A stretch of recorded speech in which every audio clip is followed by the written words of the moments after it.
जे नवीन delivery boy आहेत त्यांना माहिती नसतं की एक्सचेंज पार्सल कसं घ्यायचा. तर तुम्हाला मी सांगतोय की आपण एक्सचेंज पार्सल कसं व्हेरीफाय करतो. तर तुम्ही बघा, आता हे व्हेरीफायवर आपण पहिले क्लिक करू. क्लिक झाल्यावर बघा, हा ब्रँड बघायचा आपल्याला, रोस्टेड ट्राउझर आहे. तर आपल्याला ही इमेज बघायची पहिलं. तर सेम असेल तर पास करा, ब्रँड बघायचं पास करा, इथं लूप नंबर असतो. आता जे ट्राउझरवर लूप नंबर असतो ते टॅगचा शेवटचे तीन डिजिट टाकायचे असतात.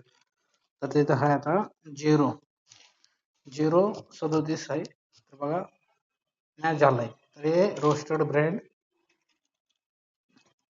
बरोबर आहे सगळं.